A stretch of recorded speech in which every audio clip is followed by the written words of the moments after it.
اسلام میں مرد کو ایک سے زیادہ شادیوں کی اجازت پر انڈیا میں بحث۔ میرے شوہر کو دوسری شادی سے روکا جائے۔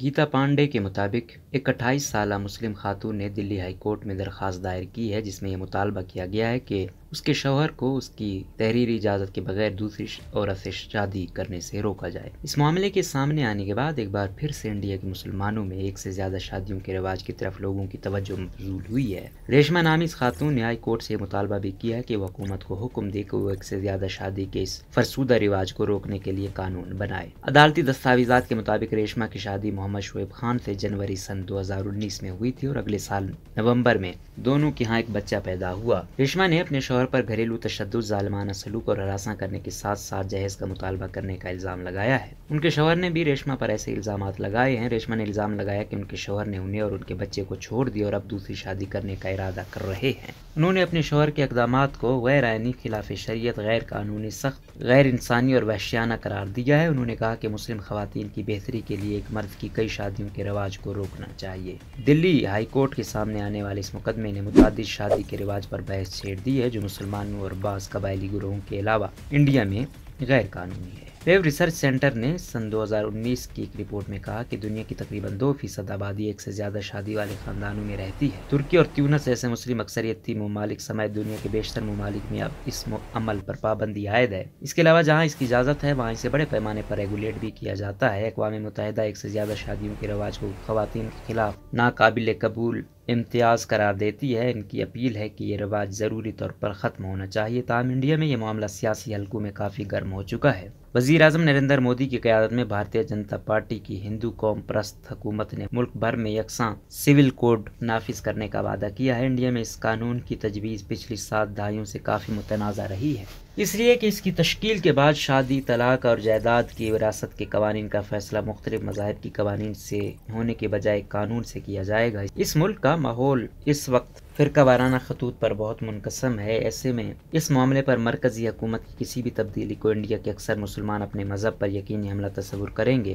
ملک کے سابق چیف الیکشن کمشنر اور اسلامی امور کے ماہر ڈاکٹر SY قریشی کا کہنا ہے کہ لوگوں میں کام خیال ہے کہ تقریباً نصف مسلمانوں کی 4 بیویاں اور کئی بچے ہیں، جس کی وجہ سے ایک دن مسلمانوں کی تعداد ہندوؤں کی تعداد سے زیادہ ہو جائے گی، لیکن یہ سچ نہیں ہے۔ بہرحال انڈیا کی تقریباً 140 کروڑ کی کل آبادی میں مسلمان صرف 14% ہے، جبکہ ہندو تقریباً 80% ہے۔ مسلمان مردوں کو بیک وقت 4 عورتوں سے شادی کرنے کی اجازت ہے۔ قرآن نے مسلمانوں کو کئی شادیوں کی اجازت دی ہے، لیکن اس پر سخت شرائط اور پابندیاں لگائی ہیں۔ قریشی کہتے ہیں قرآن کہتا ہے کہ مرد دوسری، تیسری یا چوتھی شادی کر سکتا ہے، مگر مرد کو اپنی تمام بیویوں کے ساتھ یکساں سلوک کرنا ہوگا۔ اس کے علاوہ کچھ بھی کرنا اجازت کے خلاف ورزی ہوگی۔ انہوں نے کہا کہ تمام بیویوں کے ساتھ یکساں سلوک کرنا عملی طور پر ناممکن ہے۔ سب کے لیے ایک جیسے کپڑے خریدنے کی بات نہیں ہے، لیکن یہ اس سے بہت بڑی چیز ہے۔ SY قریشی بتاتے ہیں کہ ایک سے زیادہ شادیوں کی ہدایات 7ویں صدی میں قرآن میں اس وقت آئی جب عرب میں قبائلی لڑائیوں میں بہت سے مرد اپنی بھری جوانی میں مارے گئے۔ ایسے حالات میں بیواؤں اور ان کے بچوں کی بہتری کے لیے کئی بیویوں کی اجازت دی گئی۔ کئی شادیوں کی ناقد اور خواتین کے حقوق کے لیے کام کرنے والی ذکیہ سومن کا خیال ہے کہ انڈیا میں آج کوئی جنگ نہیں چل رہی ہے، اس لیے اس عورت مخالف اور پترانہ رواج کو روکنا چاہیے۔ ممبئی میں قائم بھارتیہ مسلم مہیلا آندولن BMMA کی بانی ذکیہ سومن کہتی ہیں کہ کئی شادی کا رواج اخلاقی، سماجی اور قانونی طور پر قابل نفرت ہے، لیکن سب سے بڑا مسئلہ یہ ہے کہ یہ قانونی طور پر جائز ہے۔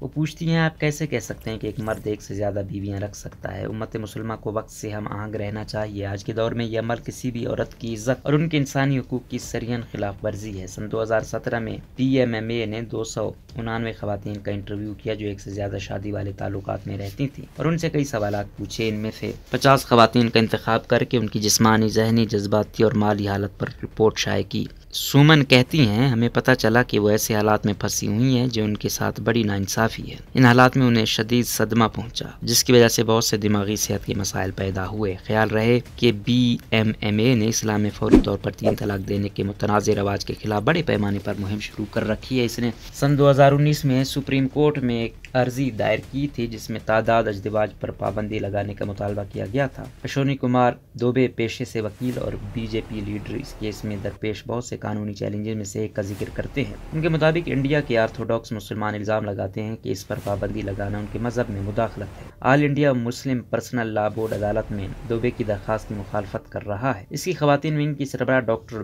اسما زہرا کہتی ہیں اسلام میں قوانین اللہ کے بنائے ہوئے ہیں، ہم قرآن و حدیث سے ہدایات لیتے ہیں، کسی بھی شخص کو یہ حق نہیں ہے کہ وہ اللہ کے بنائے ہوئے قانون کو تبدیل کرے۔ وہ کہتی ہیں کہ مسلمانوں میں ایسے ایک سے زیادہ شادیاں کرنے کی مثال نایاب ہے اور یہ کوئی مسئلہ نہیں ہے۔ انہوں نے بی جے پی پر الزام لگایا کہ مسلمانوں کو ڈکٹیٹ کرنے کے لیے اکثریت ایجنڈا اپنا رہی ہیں۔ وہ پوچھتی ہیں کہ کیا آپ کسی ایسے مسلمان شخص کو جانتے ہیں جس کی 4 بیویاں ہوں؟ 2022 میں اکثر مردوں کا کہنا ہے کہ ایک بیوی کا خرچہ اٹھانا مشکل ہے، 4 کے اخراجات کیسے برداشت کریں گے۔ مسلمانوں میں تعداد ازدواج کی شرح سب سے کم ہے۔ ان کا دعویٰ تمام مذاہب میں رائج تعداد ازدواج کے اعداد و شمار پر مبنی ہے۔ انڈیا میں سن 1961 کی مردم شماری میں کرائے گئے سروے میں 1 لاکھ شادیوں کا نمونہ لیا گیا، جس سے ظاہر ہوا کہ مسلمانوں میں تعداد ازدواج کا فیصد صرف 5.7% تھا، جو دیگر مذاہب اور برادریوں میں سب سے کم ہے۔ تاہم بعد میں ہونے والی مردم شماری میں اس معاملے پر ڈیٹا اکٹھا نہیں کیا گیا۔ تعداد ازدواج کے بارے میں تازہ ترین اعداد و شمار 2005 اور 2006 میں کیے گئے نیشنل فیملی ہیلتھ سروے سے حاصل ہوئے ہیں۔ اس سے پتہ چلتا ہے کہ تمام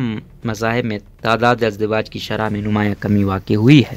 ایس وائی قریشی کہتے ہیں چونکہ یہ اعداد و شمار بہت پرانے ہیں، ہمیں رجحان کو دیکھنا چاہیے۔ اگر ہم سن 1930 سے 1960 تک کی مردم شماری کے اعداد و شمار پر نظر ڈالیں تو تمام برادریوں میں تعداد ازدواج کے واقعات میں مسلسل کمی آئی ہے اور یہ تعداد ہر دہائی میں مسلمانوں میں سب سے کم تھی۔ NFHS کے اعداد و شمار اس میں واحد استثناء ہے۔ قریشی کی سن 2021 میں شائع ہونے والی کتاب the population myth Islam family planning and politics in India میں مسلمانوں سے تعداد ازدواج پر پابندی کا مطالبہ کیا تھا۔ وہ پوچھتے ہیں کہ اگر یہ رواج بڑے پیمانے پر رائج نہیں ہے تو اس پر پابندی لگانے سے آپ کو کیا نقصان ہے؟ اس کا جواب دیتے ہوئے ڈاکٹر زہرا کہتی ہیں کہ اس کی وجہ مذہبی اور سیاسی ہے۔ وہ کہتی ہیں لوگ کہتے ہیں کہ مسلمان بہت سخت ہیں، لیکن اس کی اجازت تو قرآن میں ہے، اس لیے اسے کوئی نہیں بدل سکتا۔ شمال مشرق کے بہت سے قبائلی گروہوں میں لوگوں کی بہت سی بیویاں ہیں، لیکن کوئی ان پر توجہ نہیں دیتا، تو آپ ہمیں کیوں نشانہ بنا رہے ہیں؟ دراصل یہ اسلاموفوبیا کی ایک مثال ہے۔ وہ کہتی ہیں کہ تعداد ازدواج پر پابندی اسلام پر حملہ اور ان کے ذاتی مذہبی قوانین میں مداخلت ہے۔ ذکیہ سومن کا خیال ہے کہ جب ملک مذہبی خطوط پر تقسیم ہے تو ایسے مسلمان بی جے پی حکومت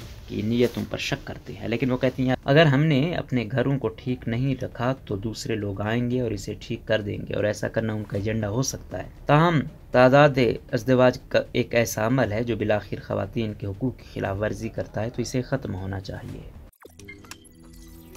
روزنامہ قدرت کی ویڈیو دیکھنے کے لیے ابھی یوٹیوب چینل پر سبسکرائب کریں اور بیل آئیکن پر بھی کلک کریں۔